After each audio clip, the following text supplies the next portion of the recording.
staff get settled. There's a lot of news today, so I look forward to taking your questions. Good to see you.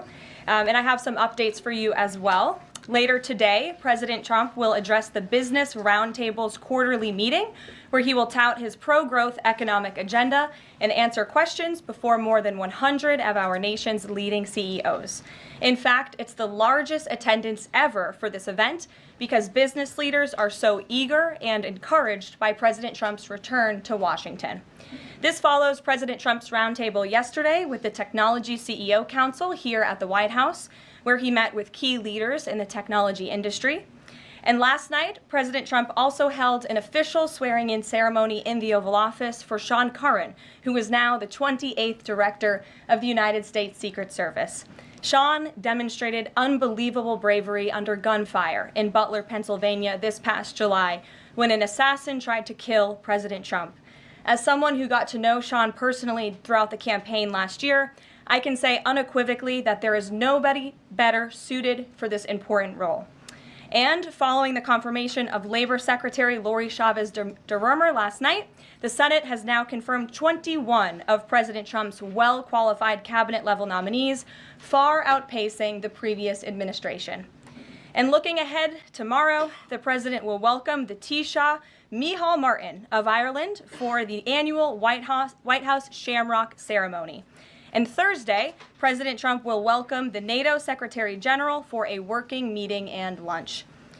On the economy, February's jobs report was good news for America, particularly our manufacturing sector. The manufacturing sector gained 10,000 new jobs in just 1 month under President Trump. This rebound was led by the automobile sector, where we saw 9,000 new auto jobs created already. That is the most auto jobs added to the economy in 15 months. This was a complete turnaround from the Biden administration, where we were losing an average of 9,000 manufacturing jobs per month last year. Reuters is out with a report that a number of companies are now looking at expanding their presence or bringing their businesses into America because of President Trump's policies.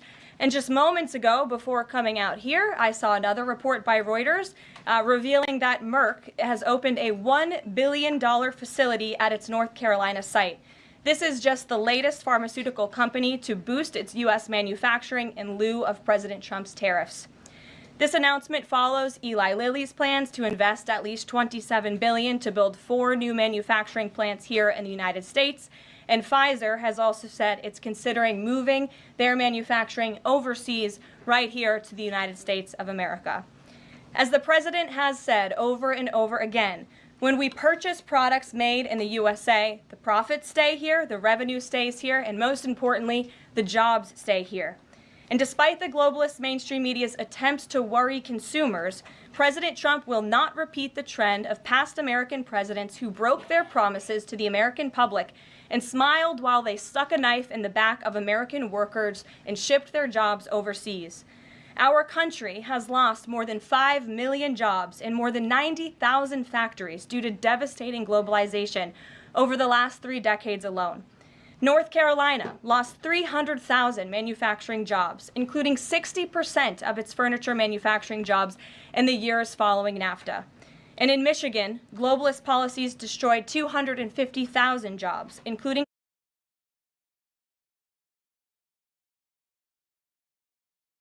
40% of the auto industry, which again we know is clawing back because of President Trump's action already. These are harrowing statistics that represent countless towns and families who have been completely destroyed. But the America Last globalist era is ending under President Trump. He will no longer allow our country and our workers, our hard-working American families, to be ripped off. On another very important issue for the president, he continues to work hard to secure the border. If you missed it yesterday, CBP launched an enhanced home mobile app with a new feature, the Intent to Depart, which offers unlawfully present aliens or those aliens whose parole has been revoked an orderly and defined process to notify the U.S. government of their intent to depart the country. The CBP Home app strengthens our mission to secure the border and provides illegal aliens with a straightforward way to leave now before facing much harsher consequences later.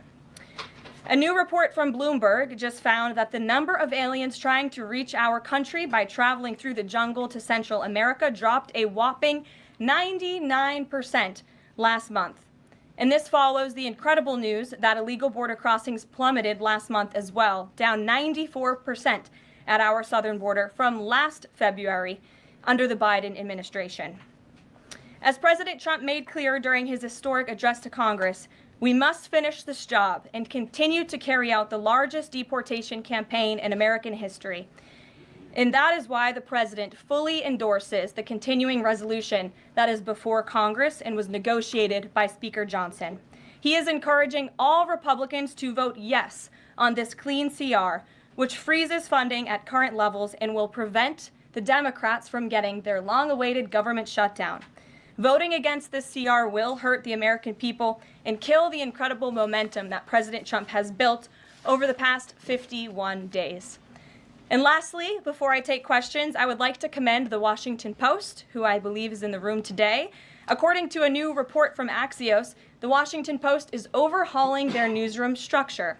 It appears that the mainstream media, including the Post, is finally learning that having disdain for more than half of the country who supports this president does not help you sell newspapers. It's not a very good business model. And that's why we have people in our new media seat. And today we have Sargar Aneti, who is the host of Breaking Points, a popular political YouTube news and podcast show that has racked up nearly 1 billion views on YouTube, several hundred million podcast downloads since its launch in June 2021. He's also a former member of the White House Correspondents Association, but is now a part of the thriving independent media. We're very happy to have you with us here today. Why don't you kick off our briefing? Thank you. Really appreciate you having me, Caroline. A couple of questions for you, if I may. First on the stock market. So currently it's the 25th anniversary today of the dot-com bubble crash. There's a lot of concern for a lot of Americans right now about the state of the economy. President Trump has refused to rule out a recession. Secretary Lutnick, however, has told us there will not be one. So can the White House just tell and assure Americans today that there's not going to be a recession? Well, there's a lot to unpack there. So let me start by saying that, first of all, when it comes to the stock market, the numbers that we see today, the numbers we saw yesterday, the numbers we'll see tomorrow are a snapshot of a moment in time. And as President Trump has said, and I'm here to echo the remarks of this president of this White House, we are in a period of economic transition. We are in a period of transition from the mess that was created under Joe Biden in the previous administration. Joe Biden left this country in an economic disaster. Several statistics to point out. The delinquency rate on credit card loans increased 63% under Joe Biden, hitting a near 12-year high. Under Joe Biden, all net job growth went to foreign-born Americans. Real wages declined by 1.5% under Joe Biden. And as we all know, and this administration continues to combat, prices soared more than 20% under Joe Biden because of his reckless spending and economic policies. So we are in a period of transition from that economic nightmare under a president who had no idea what he was doing, never held a private sector job in his life, into a golden age of American manufacturing under a businessman and a deal maker in chief in President Donald J. Trump, who is implementing the formula that we know works. Look at President Trump's results in his first term. If people are looking for certainty, they should look at the record of this president. That's why the American people re-elected him back to this office. And look at everything that President Trump has already done and his team has already done in just 51 days. The massive efforts to deregulate, tax cuts, which we need Congress to pass the Trump economic agenda, the Trump tax cuts, which will unleash economic growth. And the president also addressed this directly, I will point out as well, when you look at what he said on Air Force One. And he said he wants the American people to have so much money in their pockets they don't even know what to do with it. That's the intent of this administration, and we're working very hard every day on that goal. Second question on the CR. So President Trump came out today in a primary challenge against Congressman Thomas Massie. Congressman Massie's been a supporter of DOGE. He's been a supporter of Make America Healthy Again. What kind of message is this White House sending against a congressman who's sticking up for principles that he's long held in the chamber and voting against continuing resolution and spending? I think the president has made it very clear that he believes it's critical for conservatives and Republicans and frankly all members of Congress to get behind this continuing resolution to keep the government funded. The president wants to continue the momentum that he has built over the last 51 days. In order to keep the government funded, we got to keep moving with these deportations, and he believes that everybody needs to get on board with this bill. He's been active in this process. He's been making calls to get this over the finish line, and we're urging every Republican, and Democrats too, to do what's right for the American public to prevent a government shutdown. Just the last question here on Mahmoud Khalil. Does the administration believe that it needs to charge a green card holder with a crime to be eligible for deportation? Well, in fact, Secretary Rubio reserves the right to revoke the visa of Mahmoud Khalil, and I'm glad you brought this up. Under the Immigration and Nationality Act, the Secretary of State has the right to revoke a green card or a visa for individuals who serve or are adversarial to the foreign policy and national security interests of the United States of America. And Mahmoud Khalil was an individual who was given the privilege of coming to this country to study at one of our nation's finest universities and colleges. And he took advantage of that opportunity, of that privilege, by siding with terrorists, Hamas terrorists who have killed innocent men, women, and children.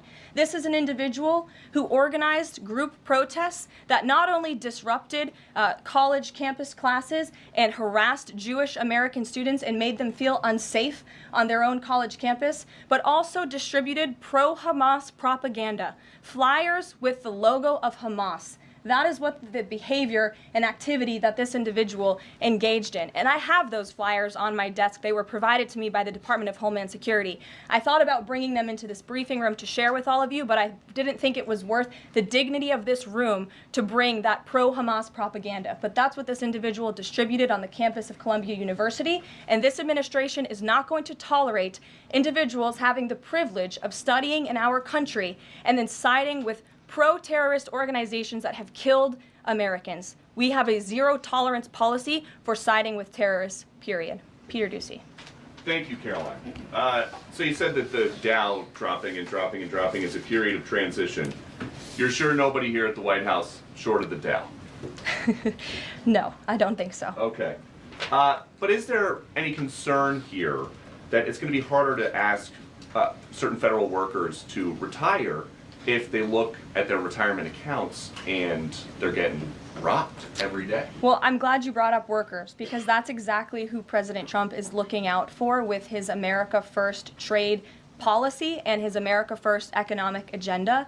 And if you look at, there's great indication to be optimistic about where the economy stands. And the American people, investors, CEOs, small business owners, but most importantly, workers, should bet on President Trump, because his tariff policies, what he envisions is reciprocity, fair trade practices where American workers are put first and are no longer ripped off by foreign countries all over this world. President Trump says he's going to buy a Tesla today. Did he buy it? And when is the last time he drove a car? That's a very good question. I have heard the president remark that he misses being able to drive, that luxury of driving his own vehicle, although the beast is nice, but he is going to be viewing a Tesla that is making its way to the White House complex now, I can confirm. Perhaps the press pool today will have an opportunity to witness this very exciting moment later this afternoon, but a Tesla is on its way here now, and we'll see if the president likes it when he checks it out. So they're bringing him a Tesla to look at, and if he likes it, he's just going to buy it. You know, he's definitely going to buy one, but he'll take a look at it when it gets here later this afternoon. Full retail? Yes, full market price. Kelly. Can we talk about Canada? What is the status of President Trump having a conversation with Mark Carney? We have seen the president use the term governor to refer to Justin Trudeau. Will that moniker also go to Mr. Carney going forward? And is the decision to increase the tariffs, is that based on a specific economic metric that he looked at? Is it impulse? How would you describe his reaction to Canada? The president has not yet spoken to Mr. Carney, not since I checked, which was just moments ago. But certainly his phone is always open to leaders who wish to speak with him. As for the tariffs, the president made his position on this quite clear with the statement that he put out. and it was a retaliatory statement due to the escalation of rhetoric that we've seen out of Ontario, Canada. The president saw the Premier, Doug Ford, make an egregious and insulting comment threatening to shut down electricity for the American people, for hardworking American families. He made that threat. The president saw that and has an obligation and a responsibility to respond accordingly and represent the interests of the American people. So he has made the decision to add a 25% tariff. So now steel and aluminum tariffs will come into effect tomorrow at the rate of 50%. And our steel and aluminum industries have actually applauded these tariffs because, again, they know it's going to grow their industry here. It's going to allow them to export more steel that is made right here in the United States with American workers. Egregious and insulting are your words here, but that's what many Canadian leaders have said about the actions President Trump has taken toward Canada. And what do you think the timeline is for speaking to Mr. Carney? Because normally a sitting president speaks to a close ally very quickly when there's new leadership. Well, the president is, again, responding to the fact that Canada has been ripping off the United States of America and hardworking Americans for decades. If you look at the rates of tariffs across the board that Canadians have been imposing on the American people and our workers here, it is egregious. In fact, I have a handy-dandy chart here that shows not just Canada, but the rate of tariffs across the board. If you look at Canada, since you brought it up, American cheese and butter, nearly 300% tariff. You look at India, 150% tariff on American alcohol. You think that's helping Kentucky bourbon be exported into India? I don't think so. 100% tariff on agricultural products from India. Look at Japan, tariffing rice, 700%. President Trump believes in reciprocity, and it is about dang time that we have a president who actually looks out for the interests of American businesses and workers. And all he's asking for at the end of the day are fair and balanced trade practices, and unfortunately, Canada has not been treating us very fairly at all over the past several decades. To the woman in the purple, because I saw you were making a face at my previous answer, so what's going on? Actually, I have a couple of questions. At the core of pro-Palestinian protests on college campuses and elsewhere is a demand to end the war in Gaza, a goal that this administration actually supports and has pursued. So why has this not been acknowledged or highlighted even? Because these colleges and these protests have again put out Hamas propaganda. The flyers that have been distributed call for violence. The flyers that have been distributed have the logo of an organization that has held Americans hostage, that murdered innocent babies, that murdered men, women, and children. They are a designated foreign terrorist organization, and we are not going to tolerate non-citizens, foreigners who come here on a visa engaging in such behavior, siding with terrorists. And the Secretary of State reserves the authority to revoke the green card or the visa of an individual who serves as an actually it says right here, reasonable grounds to believe that the alien's presence or activities in the United States would have potentially serious adverse foreign policy consequences to the United States. And I think siding with Hamas makes that quite clear. Secretary Rubio exercised that authority, and we fully believe that we are going to move forward with more arrests, as President Trump previewed in his statement yesterday.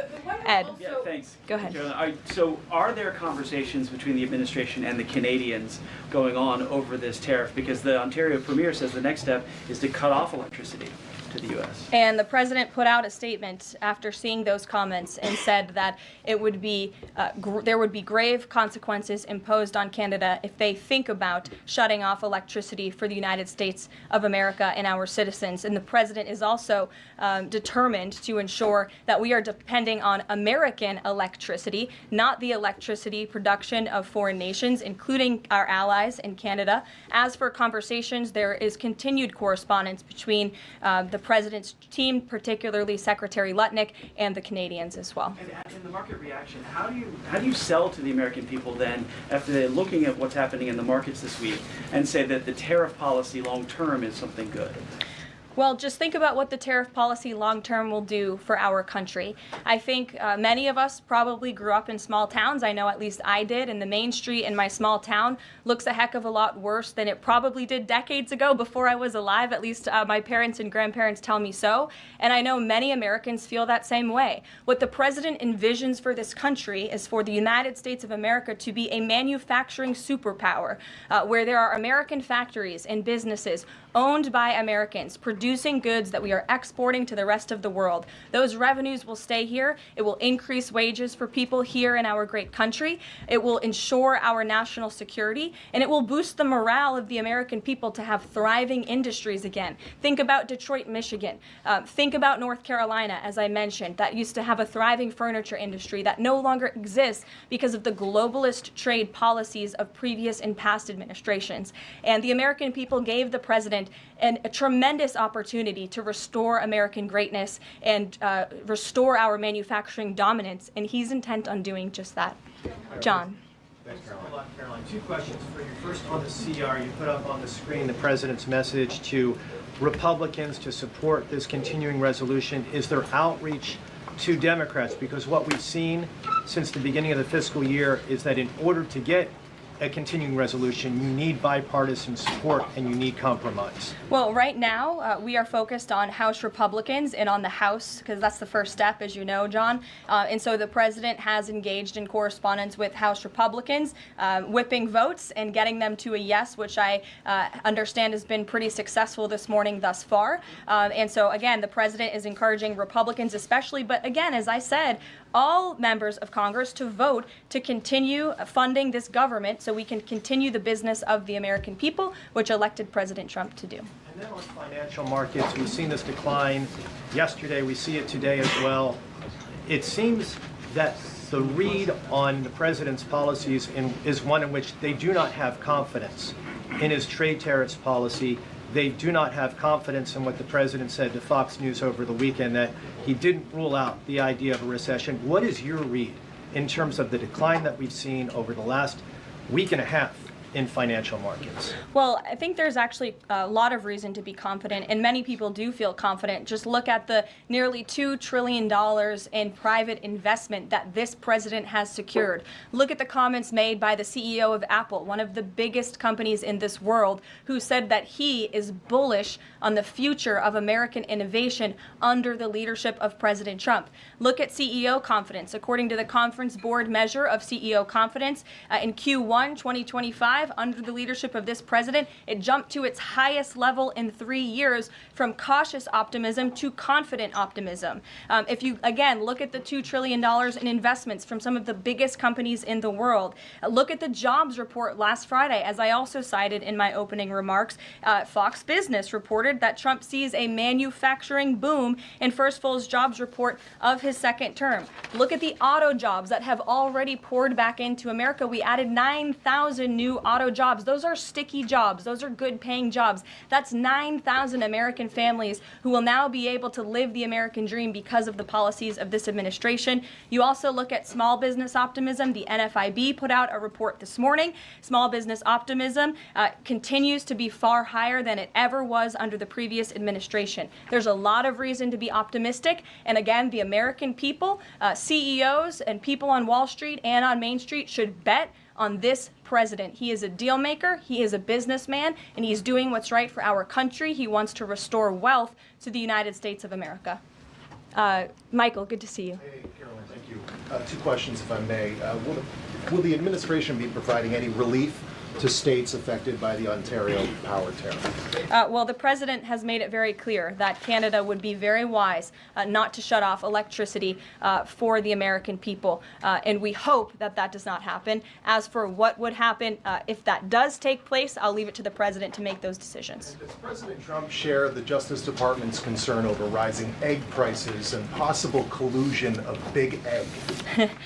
Well, we definitely We definitely do share the concerns of the American people when it comes to the price of eggs. However, good news, the average cost of a dozen eggs is actually down since Secretary Rollins and President Trump announced their plan. It's down $1.85. So that's good news on the cost of eggs. And as we know, under the Biden administration, egg prices went up 22%. This is another example of an economic mess that President Trump inherited, and the Secretary of Agriculture and the President are focused on fixing it.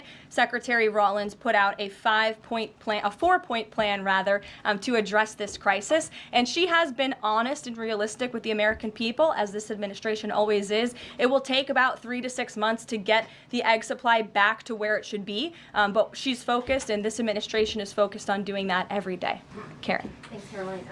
Just back on the markets, you said that what we're seeing this week right now on Wall Street is a snapshot of a moment in time. But does the president think he bears any responsibility for the turmoil in the stock market this week? Look, the president is unwavering in his commitment to restore American manufacturing and global dominance, and I think he doubled down on that this morning with his new statement and the tariffs that will be implemented tomorrow on steel and aluminum.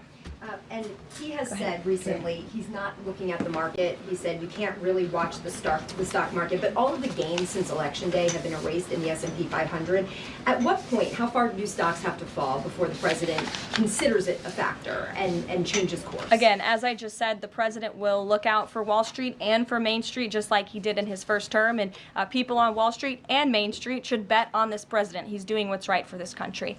Nick, good to see you. Good to see you too. Thank you, Caroline. So, is the president prepared, like what we saw with Congressman Massey, to pressure other Republican lawmakers into supporting this continuing resolution?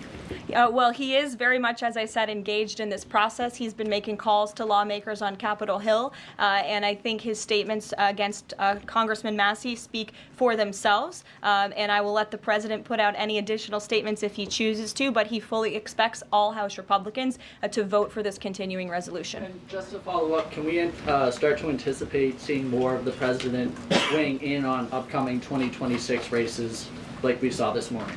I'm not sure about that. I'm not even sure if I'm allowed to speak about that from this podium. I would check in with our outside political team for guidance on future races and the president's involvement. Elena. Thank you. I wanted to ask about some comments Elon Musk made yesterday. He said that there is $500 to $700 billion in waste and fraud and entitlement spending. He called it, quote, the big one to eliminate. Earlier this month, he also referred to Social Security as a Ponzi scheme.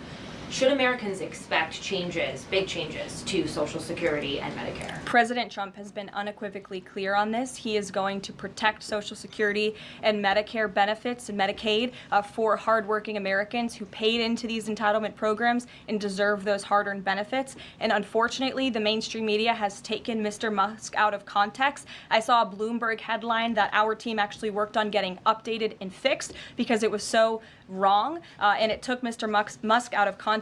What he was specifically referring to cutting was the waste and the fraud and abuse that does exist in these programs. According to an IG report from the Social Security Administration, there's more than $70 billion of fraud in the Social Security program alone that we know of. And so the president will continue to protect these programs for hard-working Americans, and actually cutting the waste, fraud, and abuse out of these programs will protect it for hard-working Americans. Okay, respectfully, he said around $500 to $700 billion. There was no evidence to claim that, and also if that is the case, that would represent more than a third of what Social Security paid out last year, maybe 20% of Social Security and Medicare. Again, if you read his full quote, he said, "We think," so it's an estimate based on what he's seen. He's not saying definitively, he's saying that's what DOJ suspects and thinks. And that's exactly why DOJ was created, to ensure that we are investigating the fraudulent spending, the wasteful abuse across our federal government. And I would remind everybody in this room that 77% of the American people support this effort by Elon Musk and DOJ to identify such waste, fraud, and abuse. Caroline. Go ahead. Thanks, Caroline. You're welcome. If we could just step back for a second. When President Trump last addressed the BRT when he was on the campaign trail, his big push was on tax cuts. He's going there today as he's proposing tax hikes in the form of tariffs. Not and true. I'm curious He's not for doing why that. he's prioritizing that over the tax cuts. He's actually not implementing tax hikes. Tariffs are a tax hike on foreign countries that, again, have been ripping us off. Tariffs are a tax cut for the American people, and the president is a staunch advocate of tax cuts. As you know, he campaigned on no taxes on tips, no taxes on overtime, no taxes on Social Security benefits. He is committed to all three of those things, and he expects Congress to pass them later this year. I'm sorry, have you ever paid a tariff? Because I have.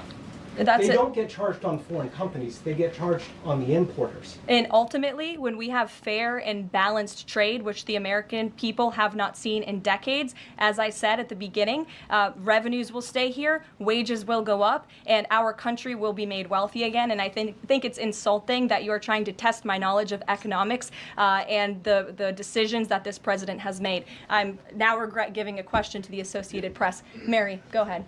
Hey, Caroline. I have two, if that's okay. The first one was on Russia, Ukraine. I know Special Envoy Witkoff said yesterday that Zelensky apologized in his letter to Trump. Can you share any more about that letter and what else might be interesting from it that we don't know? Yes, the president did reference that letter, as you're saying, in his joint address to Congress. And I do have an update. As you know, Secretary of State Rubio and our National Security Advisor Mike Waltz have been negotiating with the Ukrainians today in Saudi. They will be providing a full readout of that meeting very soon. But I can assure you and everybody here and the American people that the news we've received from that meeting throughout the day and the president has been briefed on is positive. This meeting has been productive. I will let Secretary of State Rubio and our National Security Advisor speak to the specifics of what has taken place today when they are ready to do so when the meeting concludes. Lindsay, go ahead. Referring to Mahmoud Khalil, the president has said this is the first of many arrests like this. Does the administration have a rough estimate of how many arrests you're planning to make similar? I don't have an estimate. I do know that DHS, based on very good intel that they have gathered at the direction of the president's executive order, which made it very clear to the Department of Homeland Security that engaging, as I said, in anti-American, anti-Semitic, pro-Hamas protests will not be tolerated. So since the president signed that executive order and since Secretary of Known has taken the oath at DHS, they have been using intelligence to identify individuals on our nation's colleges and universities, on our college campuses, who have engaged in such behavior and activity, and especially illegal activity. And so I don't have a readout on how many arrests will come, but I do know that DHS is actively working on it. And I also know that Columbia University has been given the names of other individuals who have engaged in pro-Hamas activity, and they are refusing to help DHS identify those individuals on campus. And as the president said very strongly in his statement yesterday, he is not going to tolerate that, and we expect all America's colleges and universities to comply with this administration's policy. Jasmine. Thank you so much, Caroline, for the question. On Canada, after all of these threats to increase tariffs or turn off electricity, I wonder, does this administration still consider Canada to be a close ally of the United States? Well, I think Canada is a neighbor. They are a partner. They have always been an ally. Perhaps they are becoming a competitor now. But as the president also laid out in his Truth Social post today, he believes that Canadians would benefit greatly from becoming the 51st state of the United States of America. And I actually looked into some of the research about the cost of living in Canada, and the cost of living is much higher than it is here in the United States of America. The average cost of a home in Canada is much higher.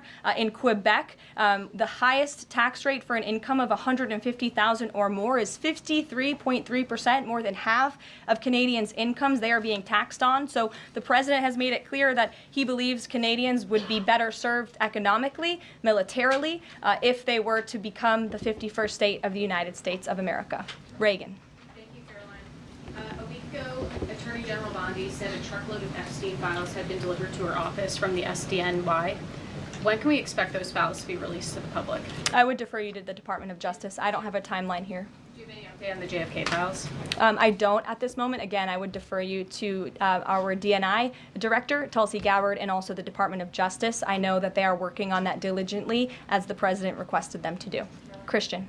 Thanks, Caroline. Two questions, since we've been talking a lot about tariffs. Have there been any updates on standing up the External Revenue Service to collect revenue from that? Well, we need reciprocal tariffs to go into effect first, and as you know, the president will be rolling those out on April 2nd, and then the next start of that process is collecting that revenue to ultimately create the External Revenue Service, which Secretary Lutnick is working very hard on and is quite enthusiastic about, if you have noticed from his media interviews. Can the president do that through executive action, or will it require legislation? Well, the president already signed an executive order to direct the Secretary of Commerce to establish the External Revenue Service, or at least to identify ways in which it can be done. I would defer you to the Department of Commerce for more on specifics on that. Sure, in the back. Thank you very much, Caroline. I have a few questions on South Korea and North Korea. First question, as you know, South Korean President Yoon has been released from illegal detention. What is the reaction of the United States as an ally?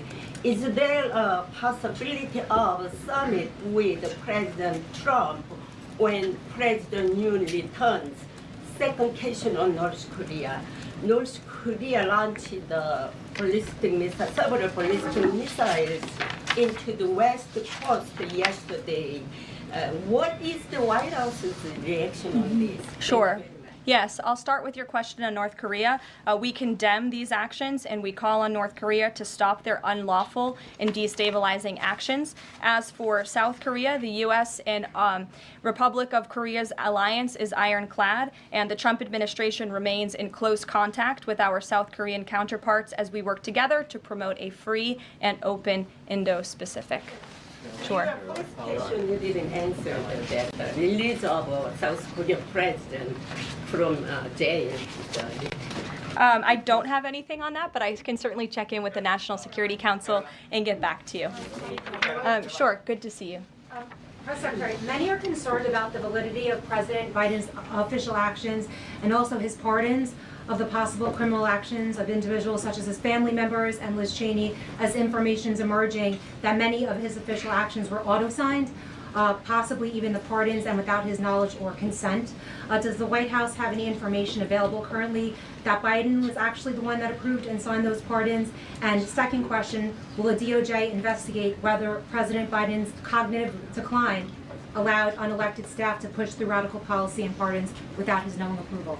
I don't know the answer to that question, but I can check in with our folks here who may know the answer to that question and get back to you. Dasha, go ahead. Caroline, you did a great job articulating the vision that President Trump has for what he believes his tariffs can do in terms of bringing jobs back to the United States. I asked you last week about how much Americans might need to buckle up for some short-term pain, a conversation that what the President and Treasury Secretary Scott Bessent have had with the people. I'm wondering,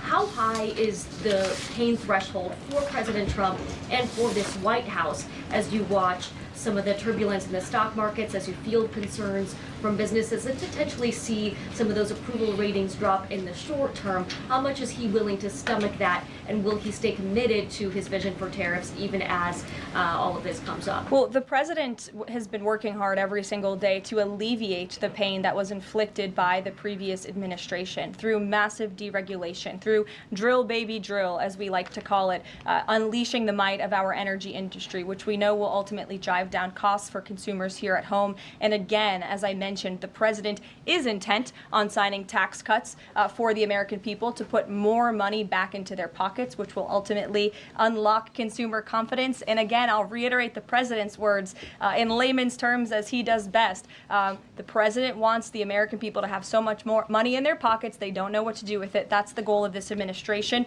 through tariffs, through tax cuts, through deregulation, and through unleashing the potential of our energy industry. I have two more quick notes before I wrap up. April 28th, I can confirm that the Philadelphia Eagles will be here at the White House to celebrate their Super Bowl victory. I know there was a lot of fake news about an invitation that wasn't sent or was sent. We want to correct the record.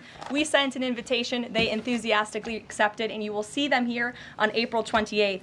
And lastly, on a sad note, I would like to express our condolences to Fox News and to the entire Fox family who did lose a cameraman, Craig Savage, who passed away at 61 years old killed recently, a very tragic death, an individual who was a great man and covered this building for many, many years. So the entire press office, the communications office here wants to express our condolences with his family and also with Fox News. And I'll see you guys later. Perhaps you'll see the president in a Tesla later this afternoon. Have a good one. Thanks.